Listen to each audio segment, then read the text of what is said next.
So we're live on YouTube now. So we're going live on Facebook for the group. And then we're also going live on my Facebook. Then going live on LinkedIn. All right. So good afternoon from here to those in the same time zone with us, and morning, afternoon, or evening to people who are listening from different time zones. I am very happy to be here today again with the TMCC crew. And today we would continue from Teams.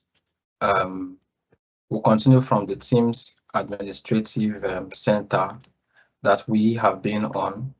And today we'll really be looking into meetings and meetings policy, right? So that we can see how all this work in terms of setting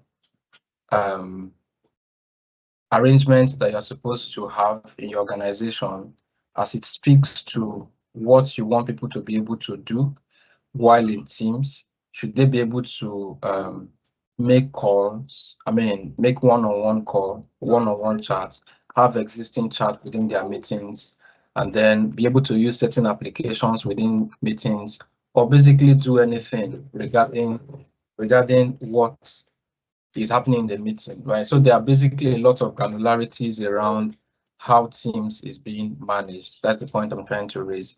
And we would only see those when we get to the admin center. On top of my head, I know that there can be a lot of requirements, either security requirements or compliance requirements, and whatever reason that may make you want to customize your Microsoft Teams meetings, right? And beyond meetings, also other settings that we also need to look at. We will definitely look at all those. So I want to make sure I share my screen now, just so we can have like a smooth rapport on what I want us to do. So I'm just sharing this screen, right? And so if you have not subscribed to our YouTube channel where we're streaming right now, or where we upload these videos to share with, of course, this is the channel, right? You may want to check them out. And for this training, this is the 15th class that we're having this year, and that shows that we are doing well, right? But there's a playlist for this. So if you come to our YouTube channel here, you will see that we'll have TMCC virtual training. So if you check that, you'll really see that we've done like a lot this year already. And this is something that is important that we mention, so that people can know where to go find the trainings from day one. Having said that, I just want to pull up the tenants that we'll be using for our demo, right? So that's opening the second screen. I'm just going to bring it on now. Hold on. Let me quickly pause this. So I bring this on the screen. Okay, so that's just a bit minimized. Okay, so I'll come here. This is the Teams Administrative Center. And really, if you've been following this series, you will know exactly how to get into the Teams Administrative Center. And it is really Teams, admin.teams.microsoft.com. That is the URL to get into Microsoft Teams. So while in Teams, you can decide to go into whatever section within Teams that you want to work on.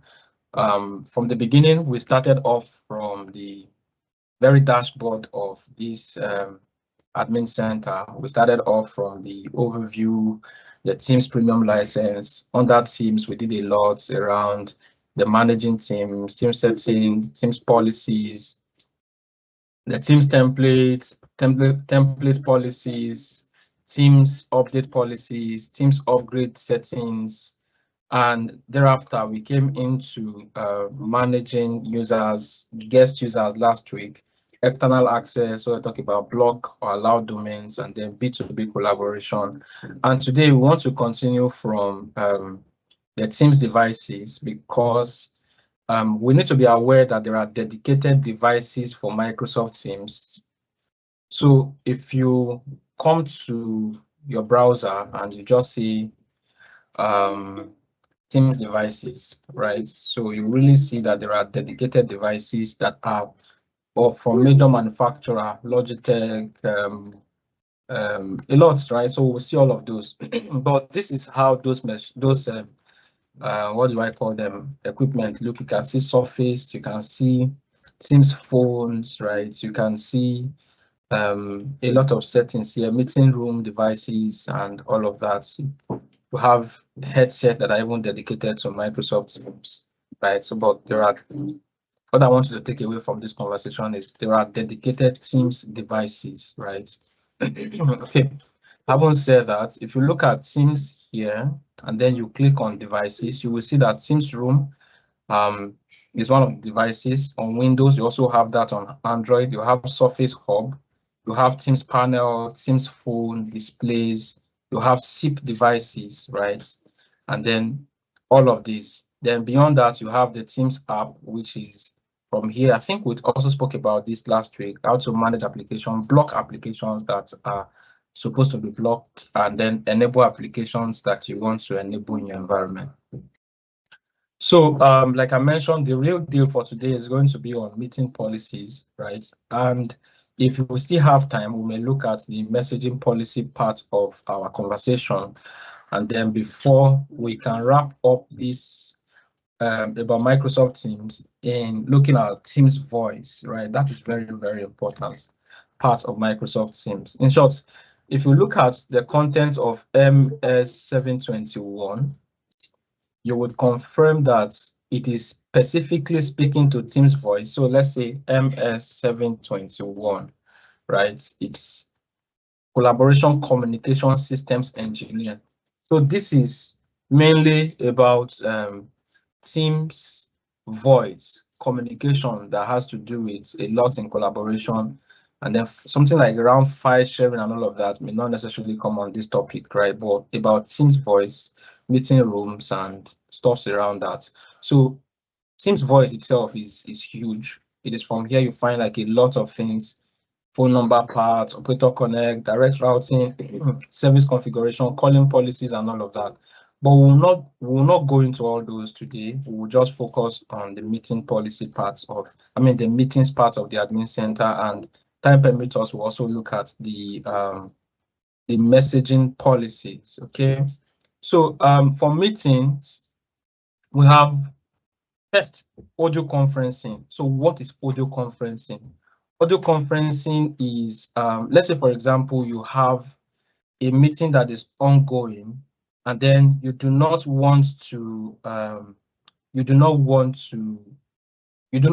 the means to join the meeting over the internet, but you have your phone that does not have access to the internet, that has communication credits or airtime.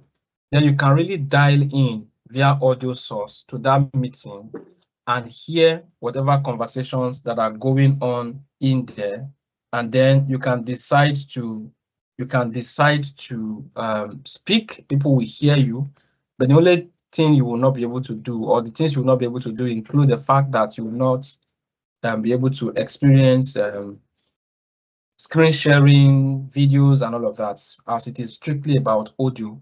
But the quality of audio is going to be very, very massive. Now, the point is that if you have audio conferencing set up in your environment, and then you are looking at how to make sure that you maybe limit, when I say limit, yes, control, that's the right word, control how you want audio conferencing to be handled, because there are two ways that you can call into audio conferencing meeting, or call into a meeting via audio conferencing. And it's about who pays for the call, right? About who pays for the call, in the sense that if you are the one paying for the call, then it is a toll call that you are making, toll number, right?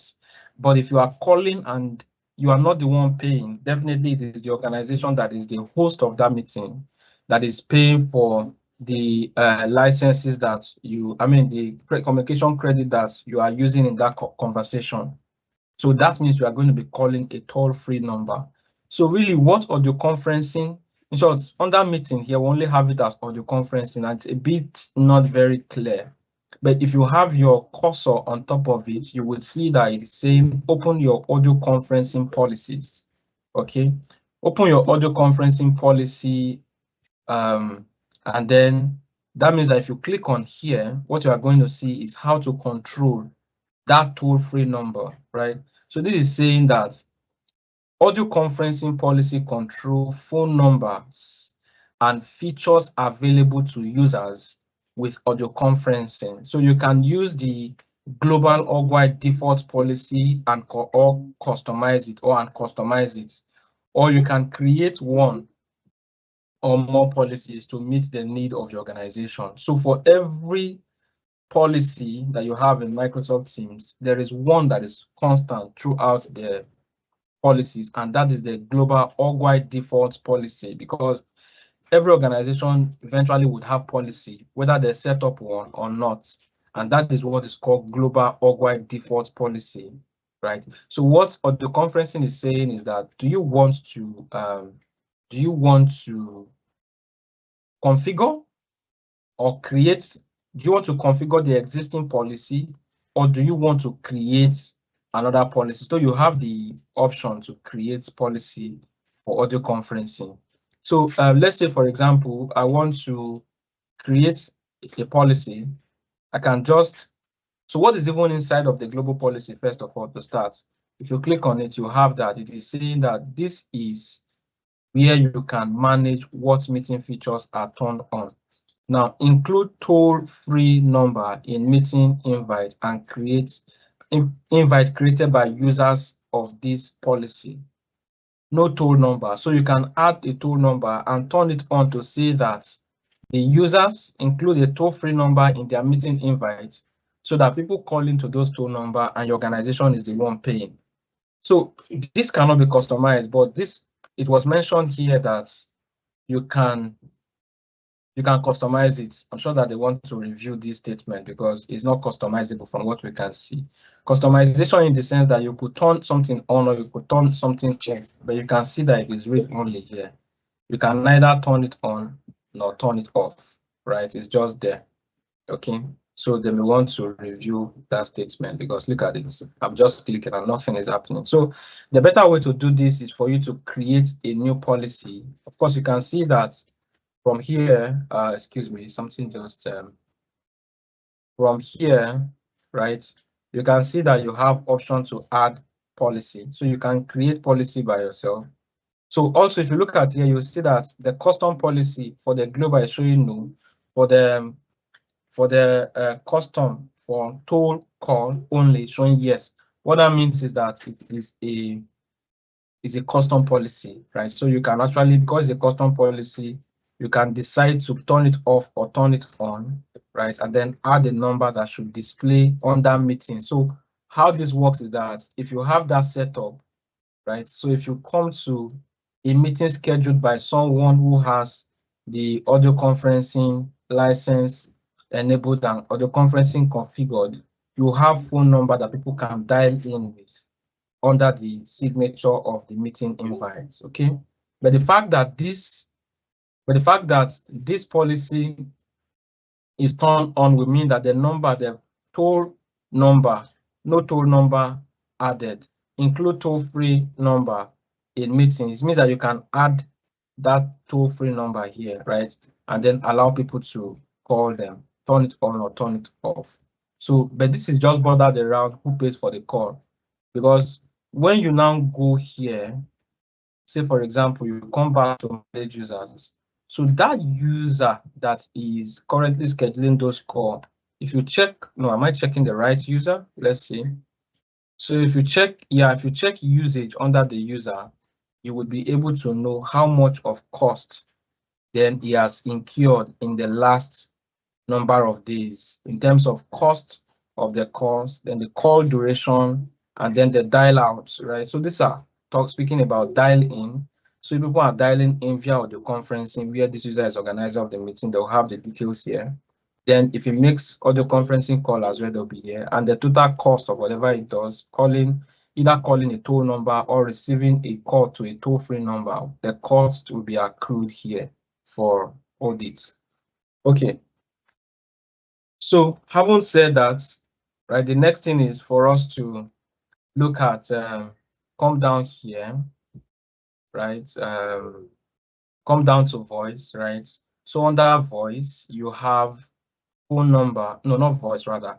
Under the same meeting, we come to the next item, which is meeting policies.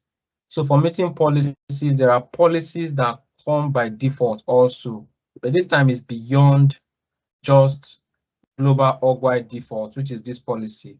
So if you look at this column here that speaks to custom policy, you see no, no, no, you see no, yes, yes, yes, yes. So for the ones that are no, there are policies that came by default with the tenants. So, and what are those? You have the global org-wide default policy, you have the all-on policy, you have the all-off policy, you have restricted anonymous. Let's just expand this to see that. Restricted, okay, anonymous access, yes. And then you have the restricted anonymous no recording. You also have kiosk and you have all off. So these are policies that come by default with the tenants. So let's say, instance, you want to look at the global policy, you can really look at it. What is Teams policy going to do for you? Now, if you want to allow people to be able to schedule meetings, right? You want to go for this. So if you are turning this off for people that have this policy, what you are saying is that they should not have scheduled meeting when they come to their calendar this way. So if they come to their calendar, this up here that says new meeting, they should not be able to see it. If you are turning this off, the private meetings or private meeting schedule, if you turn this off, then it's going to have that impact. Then meet now in private channel or meet now in private meetings, right? So what this is saying is that if you also come to this calendar, let me close this, it's confusing maybe. So if you come to this calendar right now, you see the feature up here. If I will need to zoom in, I can a bit, right, for better visibility. So you can see this, so you can click on this and then, not there, you can see meet now, right? So if you click on meet now, right, what meet now will do is put in the detail and then just click on start. It will start the meeting, and then you can dial people into the meeting or copy the link to the meeting and share it with the people that you want to have as members or participants of that meeting. So this is what is called ad hoc meeting, ADOC meeting. That means you did not even plan it. It's just an emergency meeting. So if you want that feature to be available to users, of course, you can say, okay, it's fine. Meet now in private channel, meet now in private meeting is fine. You can allow this, otherwise you can turn it off. Then channel meeting schedule. So do you want your users to be able to schedule meeting in Teams channel? Meet now in channel meeting. So these two, I will explain them together, right? So if you come here now to Teams again, so it's saying that channel meeting schedule. So I really have to come up with Teams. Unfortunately, I've clicked a lot of things here, and if I don't see Teams here, I may just use another tenant to quickly explain that to you. So just give me a second. Let me bring up another one. So I will just do teams.microsoft.com so that we can do our example from there. Just waiting for it to load up, and let's see. Come on. So that is just preparing us to get into another tenant where I have access to Teams. I've clicked a lot in the other side. So if I come to team, we're talking about two things. One is meet now in channel, right? And the other one is, so for example, if is it meet now in private channel or just channel? Let's check, right? Meet now in channel meeting, okay, whether private or standard channel. So and then channel meeting schedule. Fine, no problem. Let's go there now and I'll show you. So if you are inside of a channel, which is here, by the top right hand side, you see like a camera icon.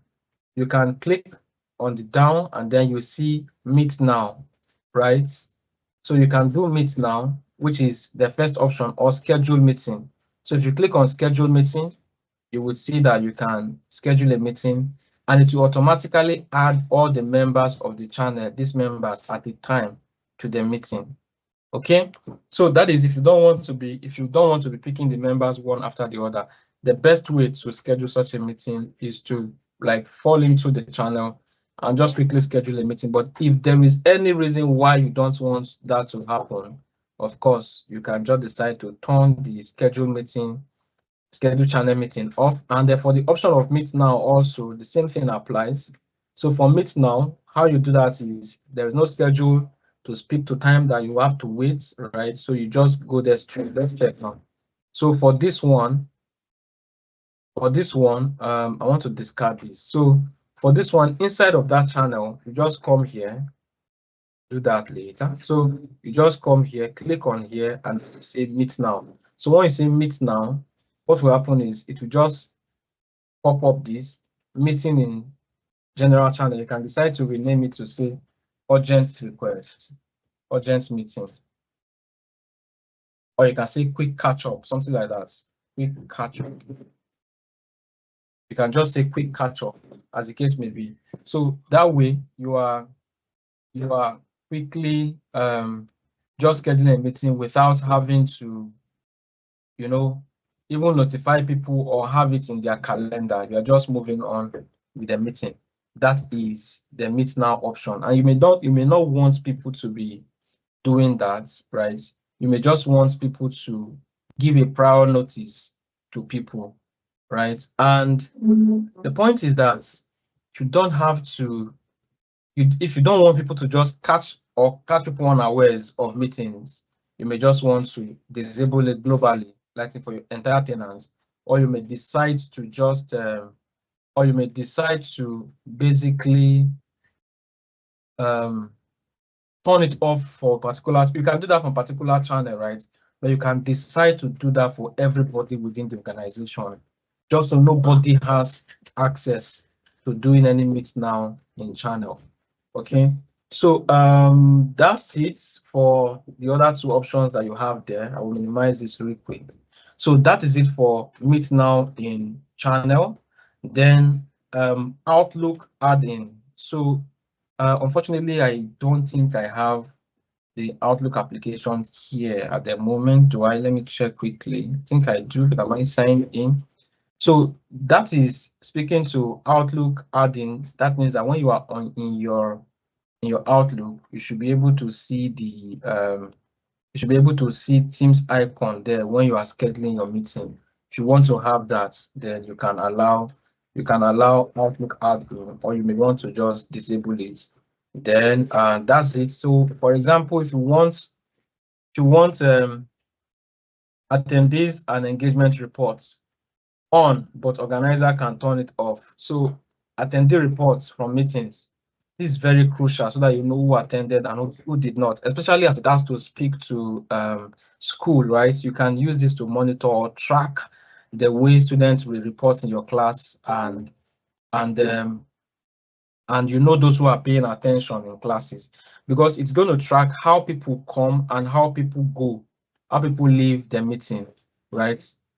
So the point is that meet now, attendee reports is, I'm trying to also pay attention to LinkedIn when I'm having a pop-up. So I needed to see if I'll provide an answer to anybody on any of the channels that we are broadcasting to.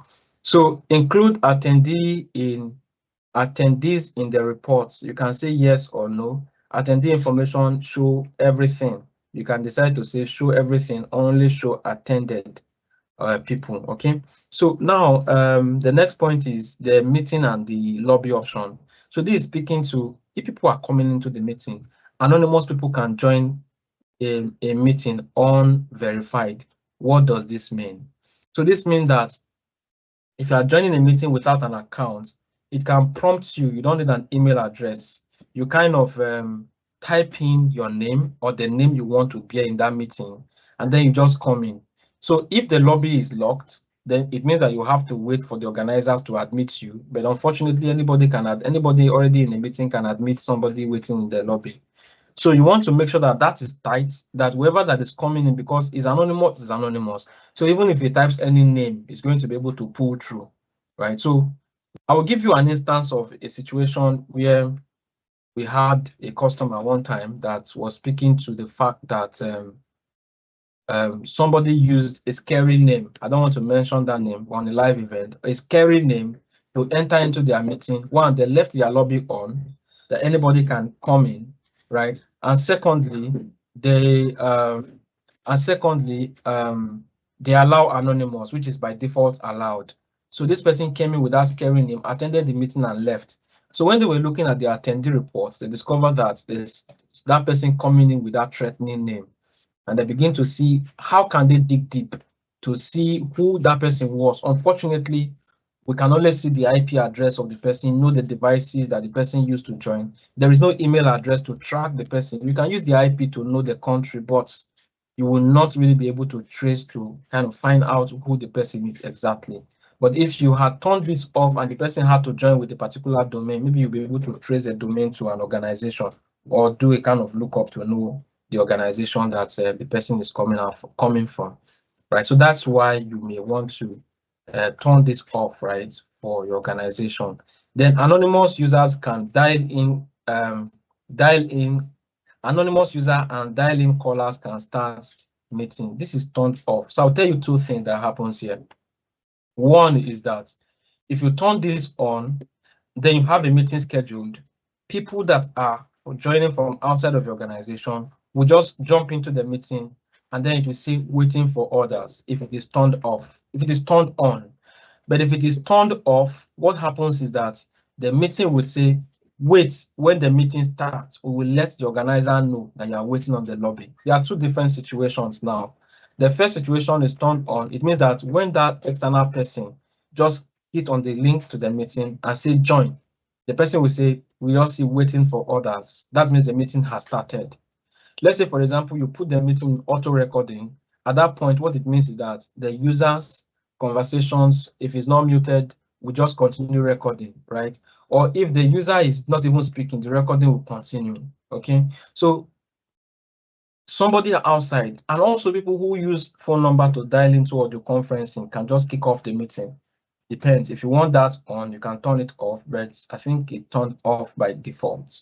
So who can bypass lobby? This is what you need to also look at. So that organization I told you about, turn this on to allow anonymous, and then come here to say that everyone can bypass lobby, right? Even though there can be granularity around this when you get to the meeting, right, itself. But this was turned on and this was turned off. This was turned on as well. So the guy typed in a scary name, and because the lobby also allow everybody, he just saw himself inside the meeting. And then after the meeting was over, reviewing the attendee report, discovered that there is a threatening guy, or there's a guy that appeared with a threatening name. Now they cannot trace the person. So you have to be very intentional about these two settings here for your meetings in your organization. So who can admit from the lobby? Now you see organizer and co-organizer and presenter. This is very, very nice, right? But I don't know how this would really work, because right now my meeting is this tenant is scheduled to be organizers and co-organizer can admit people from the lobby. But I know that once we are joining to this meeting and somebody is waiting on the lobby, any one of you can admit the person, whether you are an organizer or not. But I feel that maybe there's something we need to dig deep about this, right? If it is working as it's supposed to. So people dialing in can bypass lobby. It is turned on by default in the global policy, but you can decide to, when we get to custom policy, of course, you may be able to tweak this as well. So people can join external meeting hosted by anyone. So do you want to just say only people in trusted organization, or they should not be able to join external meetings at all? That's what we talk about here when you say no one can attend external meeting, right? So, and then require a verification check for You can decide to say anonymous who and people from untrusted organizations should be verified first. So meeting engagements is very important. Meeting chats. So you want to say find related settings, right? So external meeting chat. Do you want people from outside? Look at it. Let's see this info. So when this is turned on, people who can read or write message in external meeting chats from untrusted organization. I will say that again. When this is turned on, people can read or write messages in external meeting chats from untrusted organization. So people that join your meeting will be able to read and also type messages in meeting chats. Then Q&A, when you schedule a meeting, do you want to have Q&A? Let me see if I will quickly have that here, right? Let me see. The Q&A session in your meeting. Yeah, this is it, Q&A, right? Do you want this feature to be available? Just in case. It's usually very useful also in live events, the Q&A session. So it's asking, do you want to enable Q&A? So what is Q&A? If you turn this on, organizers can enable a question and answer experience for their meetings. Okay.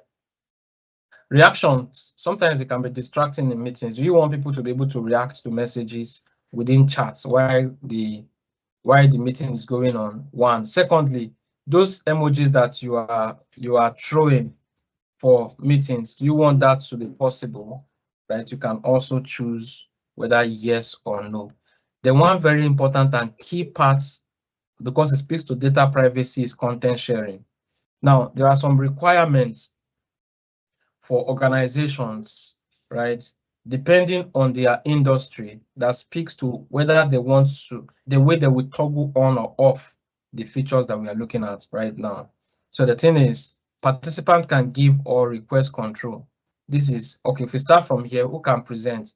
Who should be able to present? Present is who can share screen. It's by default on everyone. So whether you have people from outside of the organization, whether you have people from inside the organization, it does not really matter, right? So anyone would be able to share screen. Or do you just want it that people in your organization and guests alone? So you go for the next option. Or do you just want it to be organizers and co-organizers, right? So you just truly need to look at what works for you as a person, and then you can set that. So if you only want that, no, people in my organization should not even be able to share, but only organizers and co-organizers. Depends on what exactly works for you. So that said, you can come to participants. Okay, we've left there. PowerPoint Live is also another feature that you want to check. Do you want them to be able to use whiteboard in their meetings? So you want to check that.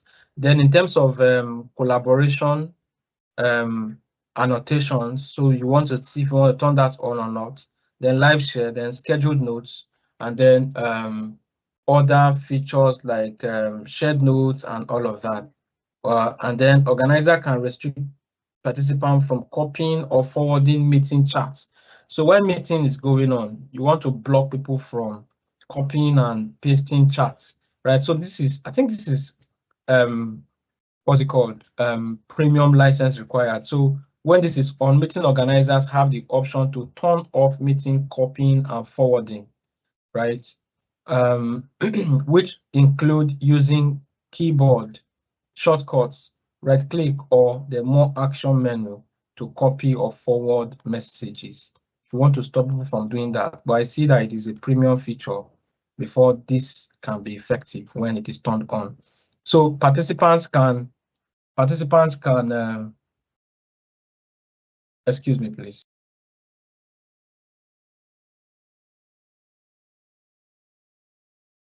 All right, thank you for holding brief. So this is here, right? You can decide to set it depending on what you want, but be aware that it requires Teams Premium license. So having said that, if you look at this other part, the watermark part, all of these require premium license in itself. So watermark, anonymous for watermark for anonymous users, and then a host of other things. Recording and transcription part of it is another point that you want to look at. Excuse me, let me just quickly pick up something.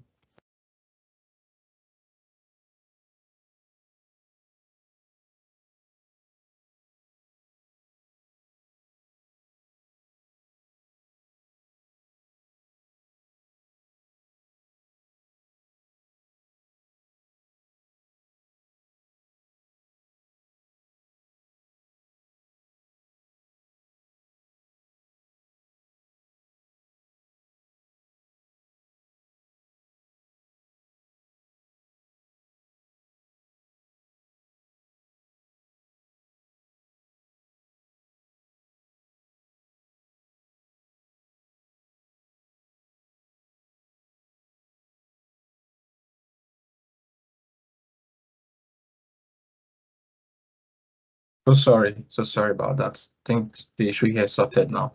So mode for voice IP. So before this, we're talking about recording and transcription. This part is very important that we deal with. So meeting recording, do you want to allow recording first of all? If not, you can turn it off. So recording is not allowed for your meetings. Then require participants agreement for recording, transcription, and then Copilot. So the point is, when this is on, participants must agree to be recorded and transcribed, and have their audio and video processed. Participants' audio, video, and content sharing are turned off until they agree to be informed in their recording and transcription. So what this is actually saying is that if you turn this thing on, before I can record the meeting that you are in, you must consent to be recorded, not just by words of mouth. You must click on agree on your screen or give a consent by carrying out an action before it can be, your meetings can be recorded. The meetings that the users are can be recorded. Store recording outside of your region. This speaks to data residency, right? So transcription, while you are speaking, do you want to allow transcription? So I will really have to have a break about transcription in a bit, and then show you something like real quick about it. I'm bringing up to the screen now where I am speaking. And if you look at my right hand side on this screen, you will see that everything I'm saying is being transcribed, right, into written words. Now, the good thing about what you have on this screen now is that if you have Copilots like I have available in your tenant, it will put all of these together later and explain them exactly how you want it to be in a very short and concise form, in form of meeting notes. So the job of a secretary is way easier, right? So I'm always saying that Copilot license needs to be optimized, because Copilot really costs some money, right? And organizations need to see how they can effectively use Copilot. But do you know that if you turn the transcription option off, then the meeting notes, I think I'm going to show us the meeting notes so that you will see how it really looks, right? You see the transcription already from what I'm saying here. You can see this part of my screen, right? Everything is being captured. Even as I'm speaking to you, it's still picking the words I'm speaking, right? So how do you access the meeting notes after a meeting has ended? So if you come to, this is the meeting for last week, you can see what I was talking about, attendance reports, when I was speaking about the attendee part of the meeting, So if I click here, really, I will see, even though I don't want to go back to where we had passed already, but I just wanted to see that we can really look at the attendee report. We can download it, right, and see how that meeting is. So for TMCC, right, so this is just me trying to, I think that was the meeting I started before I ended it, and then I came back to the meeting, right? All of this, you are seeing attendees. I think this may just be the one that we have. No, it's still not, that we have multiple people. Because I do a lot of tests before we start most of our meetings. That's why you're seeing that in some of the meetings, I am the only one there. So maybe I'll use this one to look at something. So if you look at this, let me check this. Okay, so that's the showing just me alone because of my test. But then the point I'm trying to show you is meeting notes, right? So if you have Copilot, because you enable transcription, then you will have recap. So from your recap, you would see the meeting itself, and then you have the AI notes, right? You have the AI notes, which is going to show you like the details of the meeting. Let me quickly check. I'm not sure why that is not showing me what I would like to see. So let me come here to this. So if this was last week's session, I guess, yes. So if I click on transcription, it's just opening on the other screen.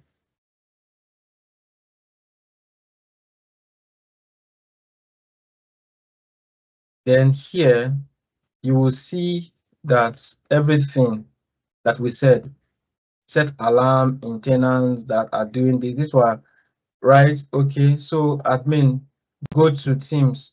Don't dot Microsoft is the URL where you right click support and this and also whether things make sense or they don't make sense, this is just picking them to say. So basically, I'm not sure I can lay my hands on the particular document like right immediately, but I know that this is transcription.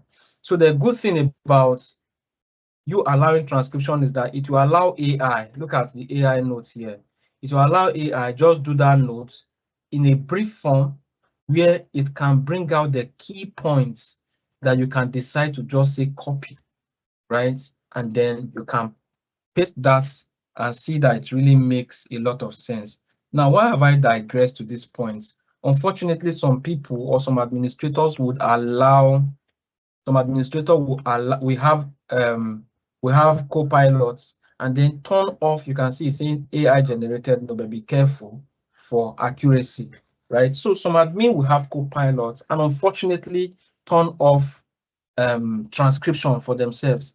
So that means that all they have access to would just probably be the transcription, which is almost indefinite if you look at it now, because it covers for the whole 2 hours speech that was coming from one person's end, right? It was just gathering that momentum down below. Nothing, right? So if you also check here, so for art mention, which is not part of our conversation, is if you have the Copilot license where your name was mentioned in the meeting, you will see it there. But if you come to AI notes as compared with transcripts, you see that the AI note is simple and short. So if I look at it, it is saying that the conversation that will happen, guest user and external access in Microsoft Teams. Joseph explained the differences between guest access and external access in Microsoft 365. He highlighted that a guest is someone outside the organization who has been invited to collaborate, while the external somebody, all of this is bringing out the key points. And if you want to go like right deep inside of it, you can also check this arrow to show you like the points one after the other, right? So you can see here, define a guest as someone outside the organization is just trying to buttress the points, right? So you can really see that the note is concise and it makes sense to even send to somebody to read and understand. But if you had turned off transcription from the Microsoft 365, I mean the Teams Admin Center this way, you turn this off. Where's the transcription? This one, you turn it off. It means that one, even if recording is turned on, the AI generated note will not be available because it depends on transcription to survive. All right. So recording and transcription automatically expires. So the meetings you record from your Teams calendar are saved to your OneDrive folder. But the meetings that you record from Teams channels are stored in the corresponding SharePoint sites of that channel. So how do I mean? for example, if I come to, I just want to close this guy and this guy and this guy.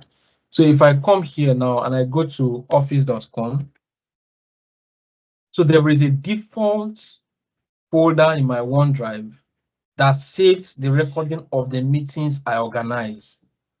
But if I had organized those meetings from calendar, what it will mean is that, from Teams channel, what it will mean is that those recordings would be saved to the SharePoint sites of that team.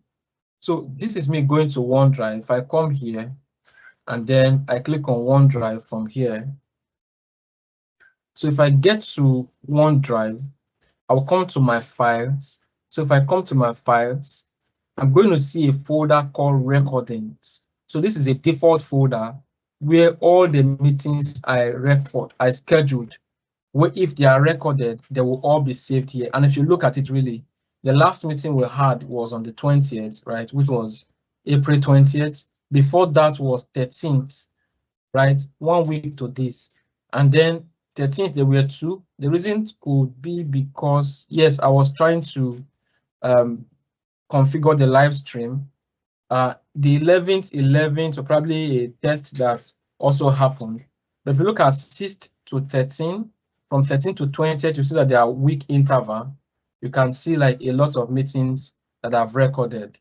So what it is saying is that after how many days should a meeting recording from here get deleted from my OneDrive? Because I have 1 terabyte storage space of OneDrive to my accounts. And if I'm the one that is holding meetings every time, and these meetings are held forever, it means that it will be filling up my storage space, right?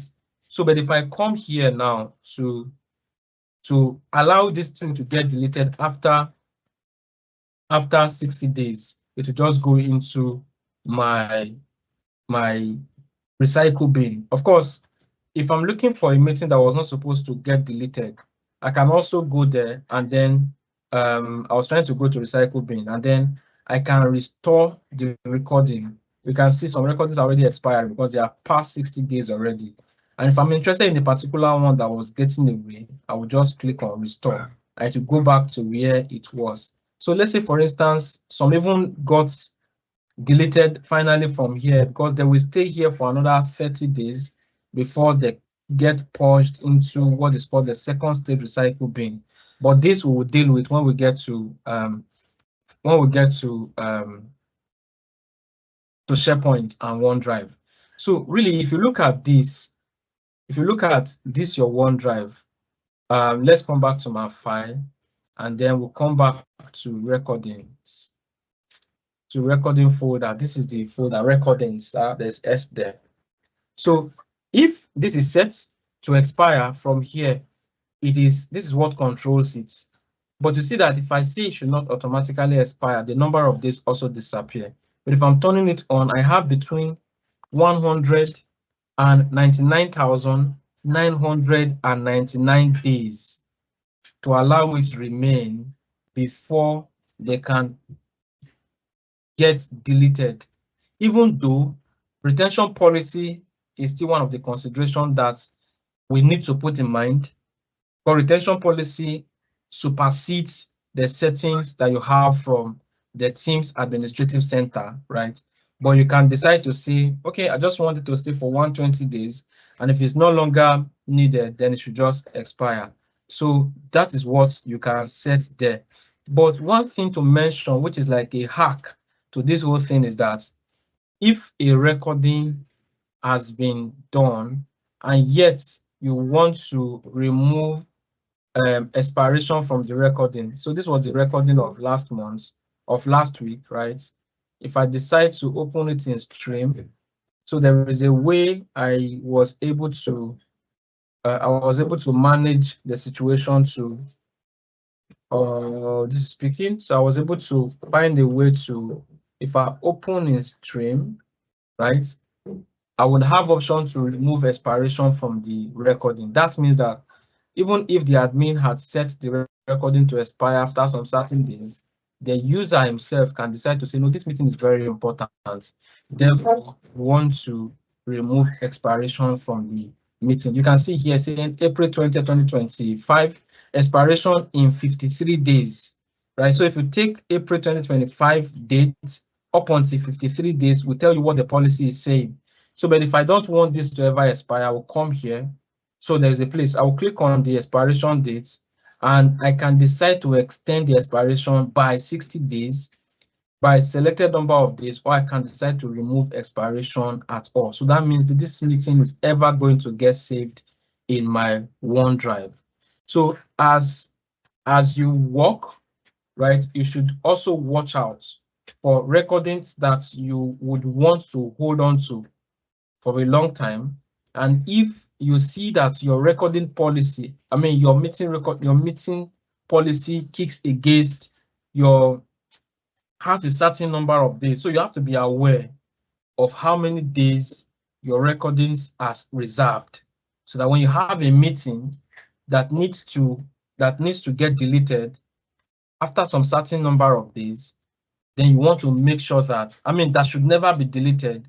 You want to make sure that you remove expiration from that meeting, just so it doesn't get deleted out of your own will. Okay, so that said, because I'm talking about meeting expiration policy, meeting expiration, right?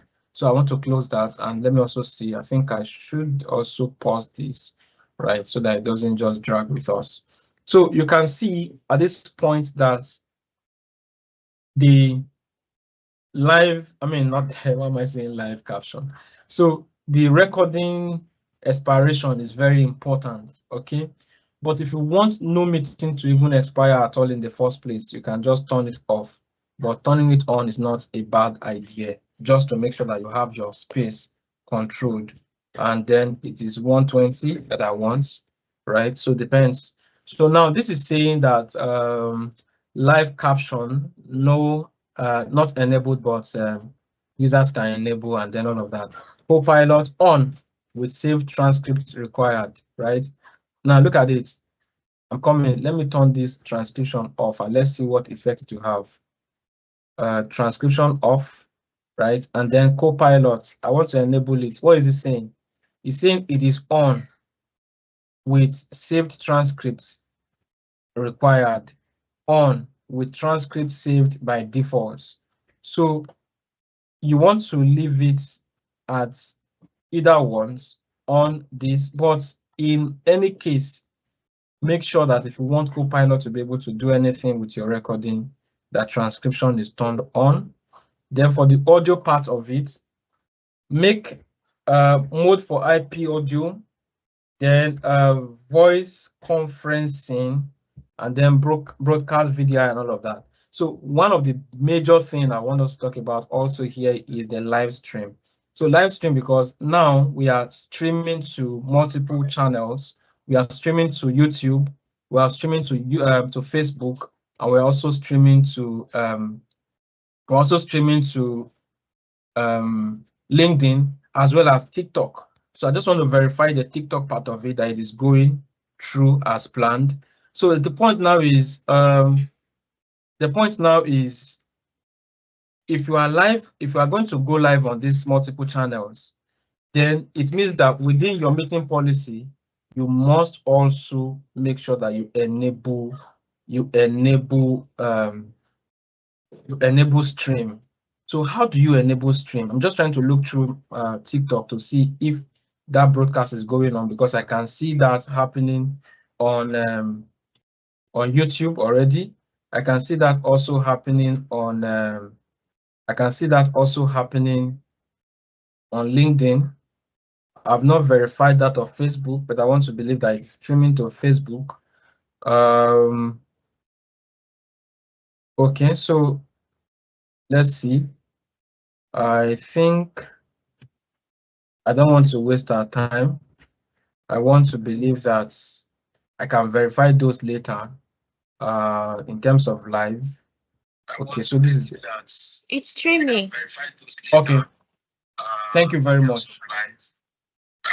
Thank you very much for confirming that.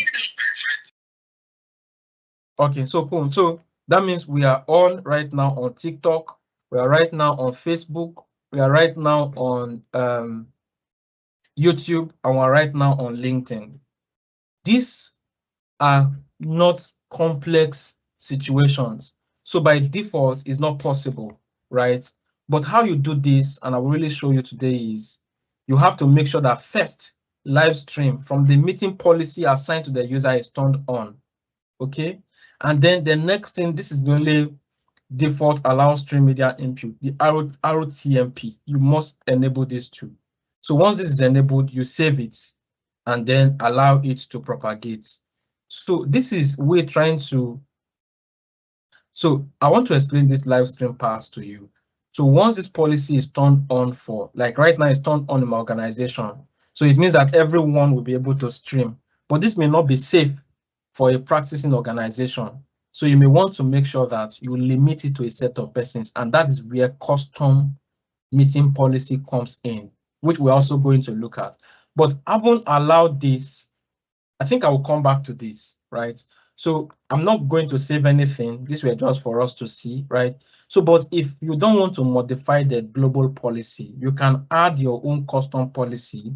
You can give it a name to say TMCC virtual training. TMCC virtual training. You can give a description and say this was a training organized by the Pillars Cloud Technology team, the Pillars Cloud Tech team, right? Now, what are you doing? You want to turn anything off? You want to turn anything on? You can do that. Whatever that is turned off in the global policy, you want to turn it on here, you can actually toggle them the way it pleases you, right? But one part that you need to know is that by default, this one is now turned on, because even from the policy there, it is turned on. So if I turn it off and I say, no, the people I'm going to give this to, they should not be able to stream, I'll just save, right? So I may decide to also create a policy to allow streaming and then disable streaming from the global policy, like what I did. So what I did was I created a policy and it was not taking effect on time. I now created a policy called live stream enabled. So for live stream enabled, I assign it to only one user. So I want to cancel, I'll show you. Assign that to only one user. And who is that user that it was assigned to? Enable live stream, view users. You will see that it is assigned to me alone because I wanted it to be fast. So if you look at global policy, right? Global policy, if you make changes to global policy and you have a lot of users, I'm just trying to go back, and you have a lot of users, it will take a lot of time for that policy to take place. For example, the global policy is for everyone. That's why I'm not saying view user, for everyone in the organization, until you had created or you have created another policy and allow and assign it to the user, because the global policy is the weakest policy so far. Now, I created this live stream enabled. How do you assign policy to user if you customize the policy? You just check on the small circle here, and then you go to manage user, right? You say assign user. Let's say I want to give this policy to Benga to allow him stream to multiple channels. I'll just apply it and confirm it. That means that at this point, after a while, if the global policy had disabled streaming, Benga will be able to stream. And really, how do you now stream from Teams to other platforms? I will show you now. So when you go to, so I discovered that streaming is not allowed in,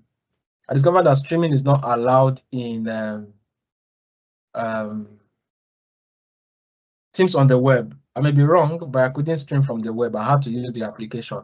Now, what you do is after enabling that, you click on Add App, and then you will see this app called Custom Stream. So if you go to this Custom Stream, right, then what you do is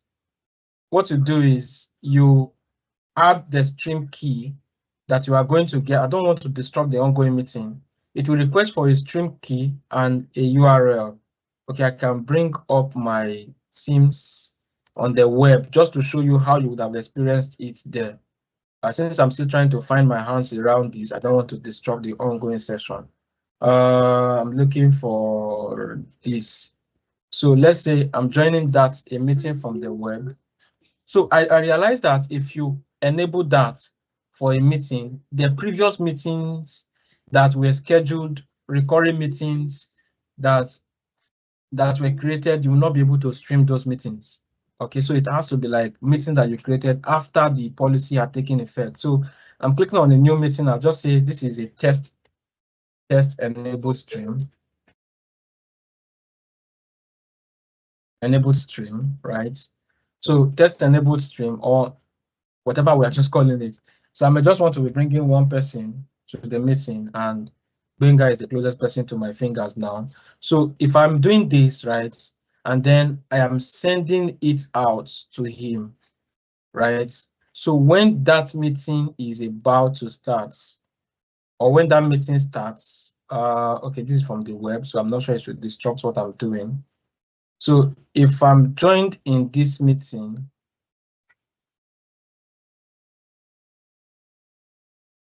so what happens is that I would come here to add up, and then I will see custom stream. So what happens is that something like this will come up for you.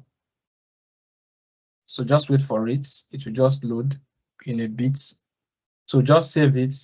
And then when you come here, it will ask for your stream URL, which you are going to get from your third-party streaming tool, like Restream, and then you put the streaming key. Once you put the streaming key, from the desktop, you would see start streaming.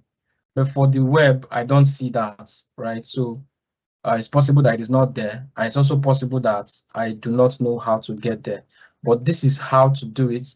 And then once you do that, you come to your Restream. You come to Restream. If you come to Restream, you once that is on, you have it come like this. Person speaking isn't sharing video. So you see something like this, then you can check the channels that you want to stream them to add. So when you add, you select what channel do you want to stream to. So you have several channels: YouTube, Facebook, this, LinkedIn, TikTok, SRT, RTMP, Trovo, all of those platforms. You can really stream to them. Now it depends on your plan, right? Because these are paid applications, right? So it depends on your plan. You can really decide to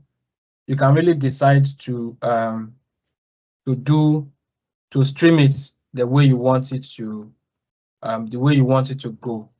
So this is the ongoing streaming that we are, right? And that's why we're having this on this particular session, and this is what we're having, like real life, pushing to people that are watching us from the various platforms. So you can see streaming to YouTube. You can also see streaming to Facebook. Even though this, I'm not sure why this is not working. You cannot go live on this session. This is not working yet. And then you can see streaming to my Facebook. That's working. And then streaming to my my LinkedIn account is also working. And then you can see streaming to TikTok is also working, right? And then that's how it is. But before you can do that, really, you must make sure, first of all, that you enable streaming from the meeting policy. So if you look at the whole of the things that we have done, you would really confirm that meeting policy has a lot to study in terms of categories, like starting from the meeting scheduling, you want to control things. The meeting join and lobby, you want to control some other things. The meeting engagements, you want to control some other thing. The content sharing also, you want to check. And then the recording and transcription in terms of expiration especially, and then the audio and video. So these are parts of the meeting policies that you can see. So having looked at this, I wouldn't want us to stretch too much beyond this. So I will just show you one more thing, and then before we go, for customization policy, this is speaking to people who have Teams premium license. So use customization policy to customize the look and feel of your Teams meetings. Then you can use the global org-wide default policy, or you can create your own. But this actually speaks to when you have the Teams premium license for this is required, right? So this place you want to customize the meeting visuals, that you want to allow organizer to control meeting theme, the meeting backgrounds, and all of those, which are Teams premium license inclined. So, but the last thing I want us to look at today is the meeting settings, because people do not really know how to distinguish between settings and policies. So settings speaks to, policy speaks to set of individuals that you want. You can segment people that policy is assigned to. You can say, okay, that people in audit should have this, people in accounting should have this other policy, and then people in IT should have another policy. But when it comes to settings, setting is for everyone in an organization. So if you want to, even if you allow anonymous from meeting policy, but you come here to say anonymous can join meeting is turned off. So it means that this is going to affect the whole of the organization. So meeting setting lets you customize meeting invitation, set up cross cloud relationships, and manage network setting for all teams meetings in your organization. So you can really do this, right?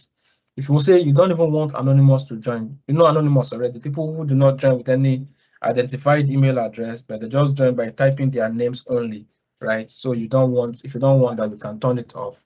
Then if you also want them to be able to use application while in Teams, you may want to also allow them. And then also you can see cross cloud meetings. Do you want to turn all this on for them or not? So I think one of the major settings I can tell you here, apart from the network part, is this, right? Anonymous can join. And then one other thing to mention also is the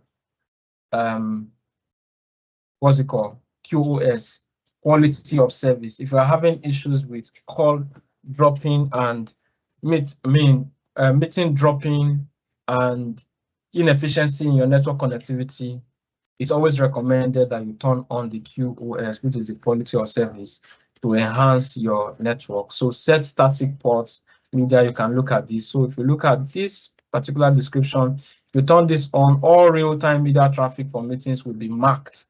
If they have this marking, the network packets can be prioritized, right? So that is what this is doing. It is about network clarity and packets travel for.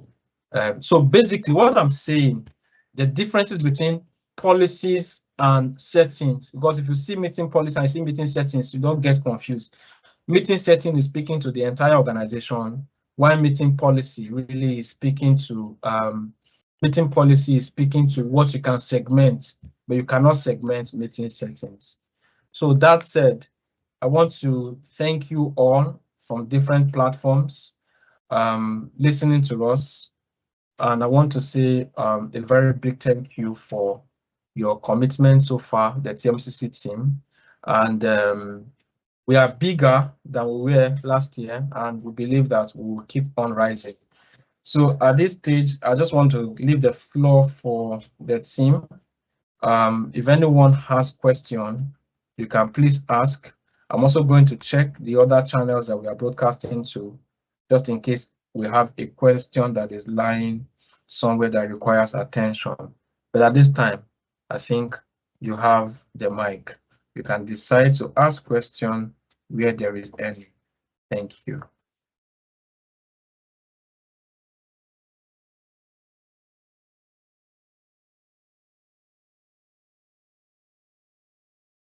Okay, so if I take silence for no questions, then I truly appreciate every one of us today out there for your time.